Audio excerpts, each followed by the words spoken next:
党的旗帜王啊，满皇上的徽牌随了整个当朝，金钱看齐，墙上写着秦香莲的30。Hi everyone! So, since the popularity of Vaal Spark increases, and this build may look easy to build from outside, I want to make a video series about all the tricks and parts to keep an eye out before you invest into gear that might become obsolete. If you just heard from this build and may saw a farming video, I recommend watching the initial build overview first. You can find the link in the video description or in the end card of this video. Everything that we will discuss in this video series builds on a basic understanding how this build actually works. But for all of you pros out there, let's start with one of the more difficult parts and harder to obtain items first, which is that which was taken. The market is full of them, but getting the right combination of mods can really elevate the feeling of your build. Of course, the perfect combination of mods on the that which was taken might be out there, but to keep it realistic, for the most part, the jewel will not come to cuddle with your existing build, but determine how to build around it. That's why I chose this for the first topic of this series. The main goal that should be achieved with this jewel is first, to save skill points on the tree, and second, grant us big time DPS. Since there are so many different mods, let's take a look at a chart that illustrates the weightings of each mod first. The weighting determines how rare mods actually appear on the jewel when identified. Not generally the case, but rarer mods tend to translate into higher prices on the jewel. But what makes that which was taken actually valuable is of course the combination of the mods on it. So here are all the mods illustrated with each weighting. So since everybody likes tier lists, I highlighted the mods that are useful to obtain for Vaal Spark and sorted them into 3 tiers. B tier in green, A tier in orange, and S tier in red. As a quick side note, of course all this is based on my opinion and my experience and testing over the years. I gathered a lot of experience while playing this build, but there's always the chance of routine blindness. It's always my honest recommendation to be creative and search for new ways to improve this build. But now let's continue. As you can see, the distribution of all the mods is very equal across all rarities. So good news. I consider mods that give small advantages as B tier. A tier are mods that are very useful and can save skill points on the tree here and there. And S tier is for the mods that bring either huge benefits or are almost mandatory. For each following mod, I included its weighting as a rough estimate how much investment might be needed to get it on your jewel. So let's start with B tier. So our first B tier mod is Skills Fire an additional projectile.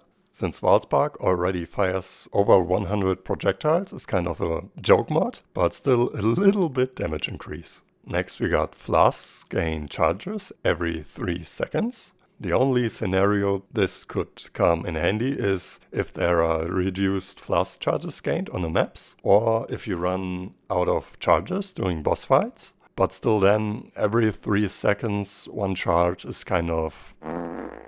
So next mod, prevent 5 to 6% suppressed spell damage while on full energy shield. Well, this can raise your initial max hit a bit higher than usual and could prevent some one-hits here and there, but not really worth sacrificing a slot for it.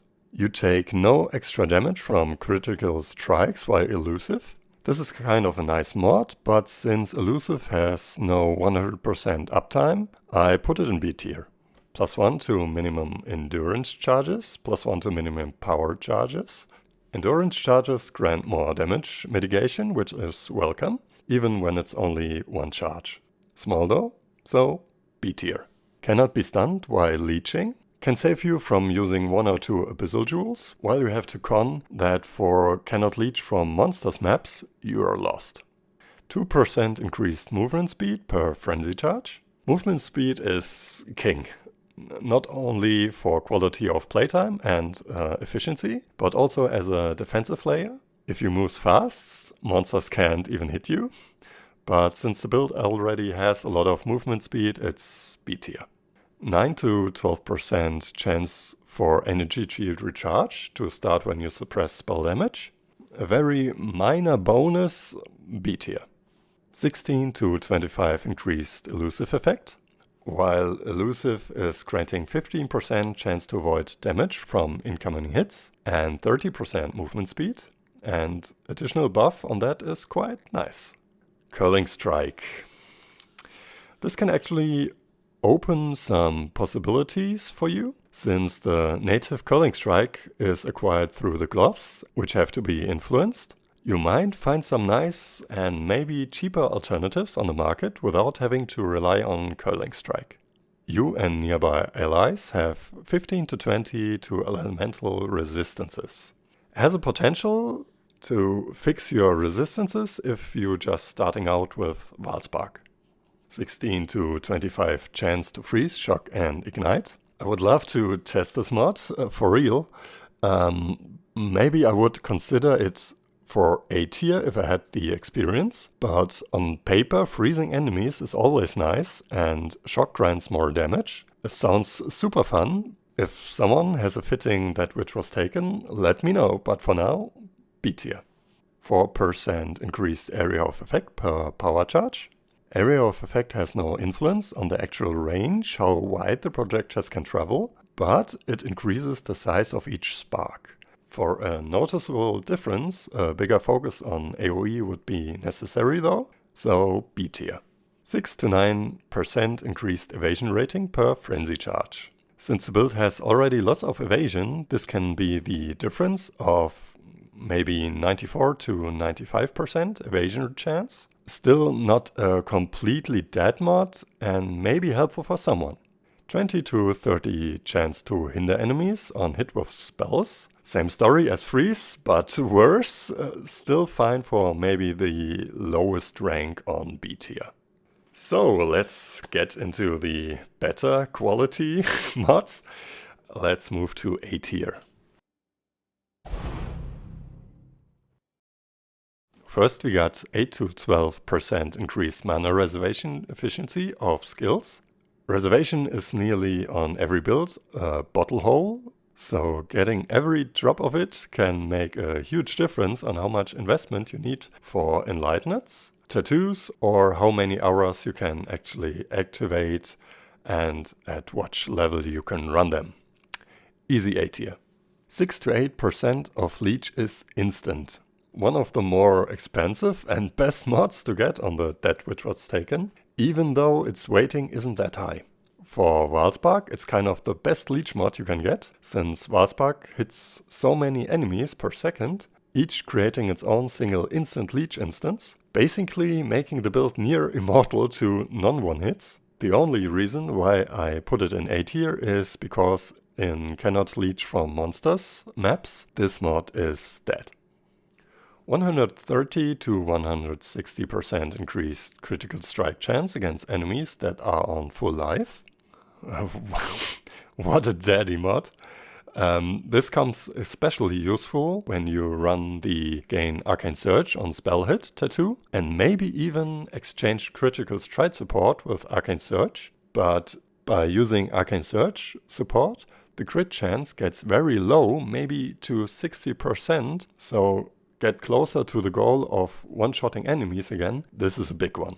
It falls off when encountering big enemies, but still a very good A tier. 31 to 40 to strength and intelligence. How perfect. The dexterity is no real problem for Pathfinder, but with increasing gem requirements and the amount of tattoos on your tree, strength and int get very low fast. Of course, clusters can fix the deal, but to really get the most out of it, you need perfect clusters. And even then, valuable skill points may have to be spent on fixing your attributes. If I had an open slot on my that which was taken, I would probably get this one in the closer selection.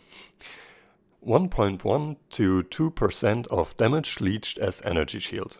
Getting leech on the tree requires actually only 1 point for 0.3%, which is totally enough to get the job done and reaching the leech cap. But every point on the tree with increasing tier of your build can be worth mirrors. I mean, look at the cost of 1 passive voices. There is also the possibility to get leech as synthesized implicit on your magic kobold jewels, but this mod seems super rare. So overall, leech on that which was taken is a solid A tier.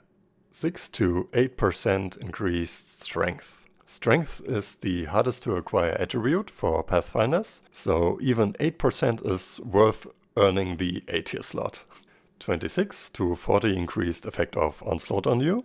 Onslaught is just giving the build what it needs: cast speed, which can be hardly obtained through the tree, and movement speed. So the 40% buff is very welcome.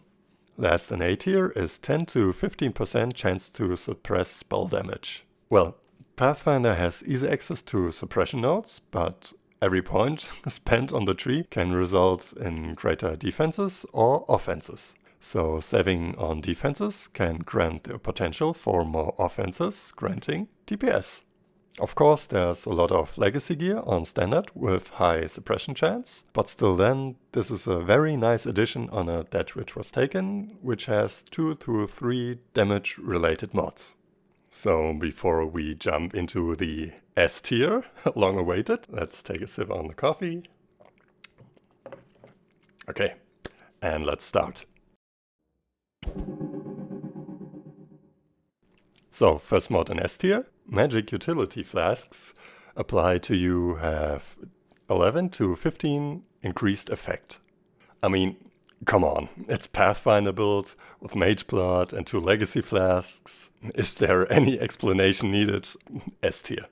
Next mod, 17 to 23% to gain 25% of non-chaos damage with hits as extra chaos damage. These sources, which grant extra damage, are rare, and 25%, even when it's not 100% chance, is a big damage boost, and so this belongs in S tier. Then 4 to 5% to critical strike multiplier per power charge. As a quick side story, I think for all POE players, hearing the word crit multi lets them experience a soft and warm feeling of happiness. Isn't it so? So even when Arcane Surge as tattoo and support is used and crit chance is low, this is still a biggie. 6 to 8% chance to gain Frenzy Charge on hit. The most single important mod on that which was taken for Vaal Spark. Done. You might think that there are plenty of sources to get Frenzy Charges, for example on the quiver or the gloves. Yeah, you're right, but they are all chance on kill. I think the only way to get on hit is on body armors, and well, if you feel like it, but I wouldn't even spend a thought on that one. Of course, in maps with lots of monsters, this is no problem, but how many bosses can you count that doesn't spawn ally monsters? And then, no charges and losing valuable damage where you actually need it the most. Especially for Vaal Spark. If the decision has to be made, power charges gain or frenzy charges gain on that which was taken, pick frenzy charges. For power charges, you can easily use, for example, the jewel The Blue Dream, also granting extra damage. Might be controversial, but I stick to my statement. Of course, you can also choose the option to drop frenzy charges all along and being safe from reduced defenses per frenzy charge on altars. But for me, this mod is quadruple S tier. 0.61 to 1% increased crit chance while at maximum power charges. If the daddy is 160% crit against enemies on full life from A tier, this is the fat gangster grandpa. Flat crit is so scarce and it can outperform any other damage mod. Next we got recover 2% of life, energy shield and mana on kill. To obtain additional recovery besides Ghost Dance, there are not many options. 2 skill points are needed to get Soul Thief. Soul Thief grants additional evasion and energy shield, which is very nice, but 2 points are 2 points, right? So if the price between 3 passive voices and a 1 passive is nearly 2 mirrors, this mod belongs in S tier. 16 to 25% chance to gain a power charge on critical strike. Tier-wise, right below frenzy charges on hit for some maybe equal. Also for power charges, the sources to generate them are scarce, but like mentioned before, there's for example the blue dream jewel. But when we talk about min-maxing each jewel socket, it's worth pure gold, especially with an adorned build. So to get this mod on your That Which Was Taken is huge. Like very huge. Next one, 14 to 20% increased effect of Wither. One of the mods that grant the most DPS boost out of all, Wither is native to Pathfinder Chaos builds. Wither reduces movement speed of monsters and lets them take more chaos damage. A boost to that is big, clear S tier. Projectiles gain damage as they travel farther, dealing up to 41 to 60% increased damage with hits to targets. One of my all-time favorites. So Vaal Spark uses Original Sin. Original Sin sets the chaos resistance of nearby monsters to 0, so granting a huge DPS boost when you run into mob packs. But Vaal Spark, with lots of projectile speed, covers a much bigger area, even off screen, that doesn't benefit from the bonus. Two equal things out there is the node Longshot on the tree, granting the same thing as the That Which Was Taken mod, but in fact they stack. So what it means is those two mods work additively. If you want to hear things outside of your view radius, pick up this mod. And so last on S tier we got 16 to 25% chance to avoid elemental alignments while phasing. Another controversial one, I know. Putting this in S tier might seem like a stretch, but hear me out.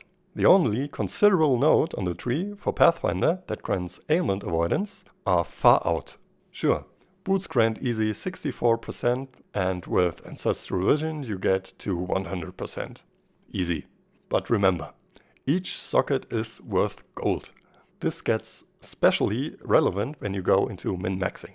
For me, till there are no better options, I get avoidance from boots, Legacy Craft gloves, and this jewel. S tier.